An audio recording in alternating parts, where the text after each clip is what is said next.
Hey everyone, it's Jessica, flight attendant flipper. For those who are new to my channel, I am a full-time flight attendant and part-time reseller on Poshmark and eBay, and sometimes a few other sites, which I may touch on today. For those who are not new to my channel, welcome back. I'm going to talk to you about how I'm switching up my strategy a little bit. We'll talk about that. But first, let's get into the thrift haul. Okay, so in no particular order, although there's like a really good one, and I'm gonna wait until the end to show you that. But these are a pair of Clark's Indigo brown leather boots, and they're, you know, in pretty good condition, and I think they are a size 7. And so, I mean, they have some distressing, but it actually looks like it was intended to be that way, but it wasn't. But I think the distressing is actually gonna, so I don't know, we'll see. Probably, I'm thinking maybe around $30 to $40 for these. I'll insert some comps here if I find any for these exact shoes, but these are pretty good. I am a sucker for anything Jeffrey Campbell. So whenever I see Jeffrey Campbell, I run and get it. And some of Jeffrey Campbell's things are pretty conservative every day, like these cutout booties, which I think are blue. They look blue. My husband thinks they're black, but I think they're blue. And some of his other items are extremely funky. They're really out there, and I think these are they're a size 7.5. They're super cute, almost no wear. I mean, they may have worn them once. Really good condition. This suede little cutout booty. So I grabbed those. Then, because you know it's getting to be summertime, I am trying to pick up summer shoes so that I can sell them, because I'm not in the storage business, I'm in the selling business.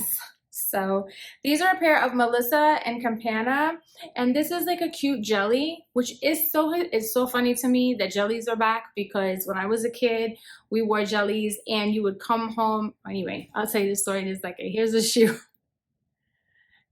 And really good on the bottom as well. I don't know if any of you are around my age or remember back in the 80s when jellies were everything. And when I tell you that those things were so uncomfortable in the summer months, and then on top of that you would take off the shoe and you would have like the pattern of dirt around your foot, and it would look like you still had the design on your foot. I don't know if any of you can relate or remember. Please comment below so that I don't feel like I'm alone.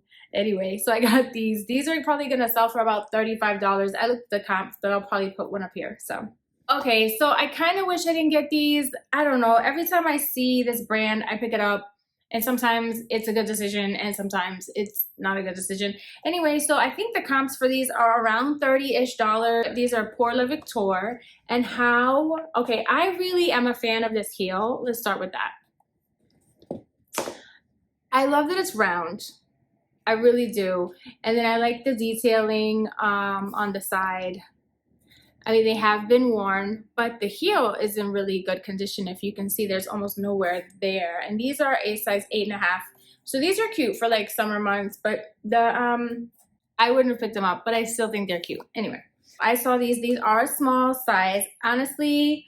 So I think they're like a 5.5. They are really small. So, but these are like a little gladiator type with tassel.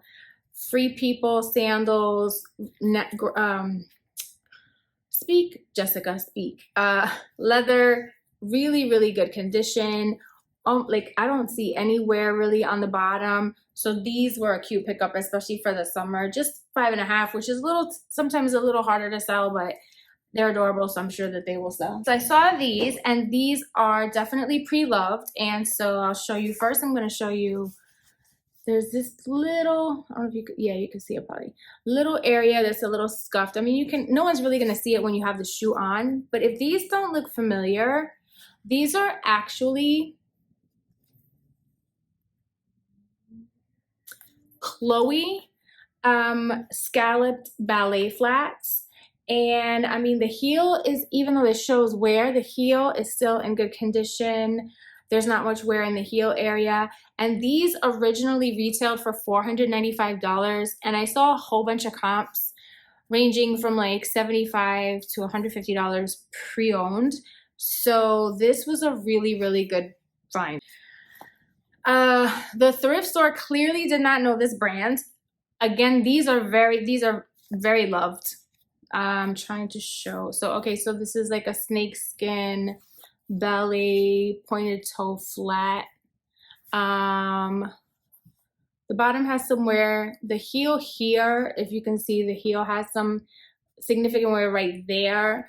And normally I wouldn't pick these up in this condition, but when I saw the brand, I was like, yep. So see the other one a little bit better. But these are Isabel Marant. So I don't know if you are familiar with this label, but these were, I think they retailed for around 400. So even if I only get 50 or so for them, or even 40, the thrift store did not know the brand and marked them as such. So that was a good find for me. Then I didn't even know that Allbirds made a flat. So Allbirds are like these comfortable sneakers that are slowly but surely kind of like losing their value on the resale market. Anyway, these are, I think they're called Breezy Trees or something like that. Anyway, they're like this crocheted woven ballet flat in very good condition. I think they're a size 8, and this is the logo. On the sneakers, they'll spell it out. I don't know if you can see that. There you go. On the sneakers, it'll say Allbirds. It'll say this in the back of the sneaker, but on this particular shoe, it has the little logo. These are selling pretty well too, like definitely around the $70 to $85 mark, which is crazy, but I would pay for comfort, so I understand why other people would pay for comfort. And then this is the second to last item. Honestly, I'm kind of tempted to keep it for myself. I have never found anything Johnny Was ever.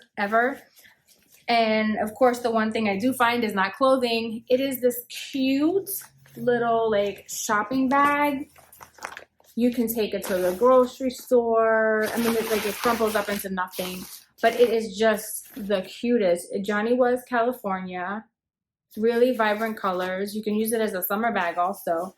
Look how cute that is on the other side. And then inside here, there's like a little pocket that says Johnny Was. So believe it or not, I think I saw comps where this was actually selling for over 50. I could be wrong. I'll check again. So yeah, so the last item, clearly the thrift store did not know what these were. And this is what you kind of like hope for as a reseller when you go into these thrift stores. You hope that there's a brand that they don't recognize and then they mark down or they don't price it accordingly. So these were $10. They were $9.99. And they are brand new. There are no tags, but they are brand new. Rothy's. Literally could not believe it. So these are like the leopard print, like so the Rothy's, the leopard print with the red heel. Look at this.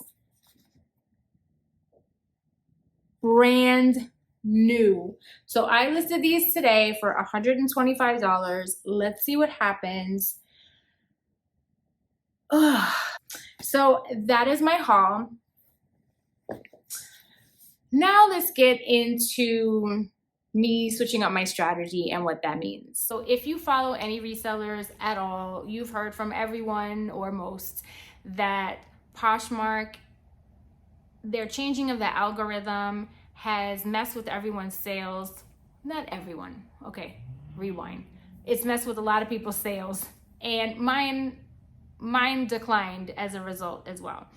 And I know that it's a combination of that plus the fact that the economy is what it is, inflation is what it is, and people just don't have, all this disposable income that they had previously. So anyway, so I was like, well, I need to switch it up because I need to continue at least the level that I was making before from reselling.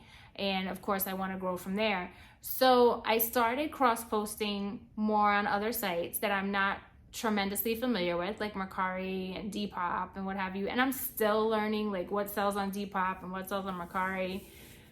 Although I made a Mercari sale today that is really good. I paid $10 for an item. I sold it for $125 and I'm profiting after fees $98. So on one item. So that's really good. So I'm excited about that. But the other thing that I'm doing in addition to cross posting is I am being more selective with what I buy. When I first started reselling, I would just, if the price was cheap enough, I would just get it and buy it. And I had carts and carts and carts worth of items. And at this point, I want to redirect my focus. I don't want more items because some people, you know, they sell high volume but low profit. So they may sell bread and butter items all day, and some people make a really good living like that. People make 6 figures doing that. I just don't have the time or the space really to continue that method of reselling. So I have decided that I'm going to go with quality over quantity going forward. So it's the cross posting and also just minimizing the amount of items that I do buy in the thrift haul, ensuring that the return is higher, because I have a full-time job, which is a flight attendant. So I'm all over the place. I don't have time to pack and ship 20, 30 orders a day. But I need to keep the numbers where they were and where I would like them to go. So that's my strategy. And I've actually just started that the last month or so. So far, I think it's too early to really tell.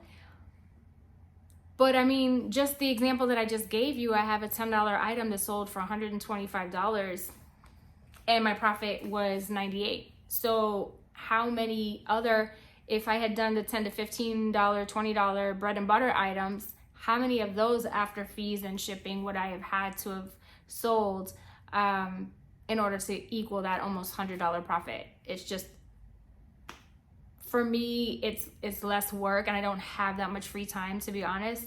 So that is what I'm doing. Let me know if you've noticed any change in your sales online at all, and things that you've done that have worked or haven't worked or you don't know yet. Just comment down below and I will see you soon. If you're traveling, fly safe and happy thrifting. Bye.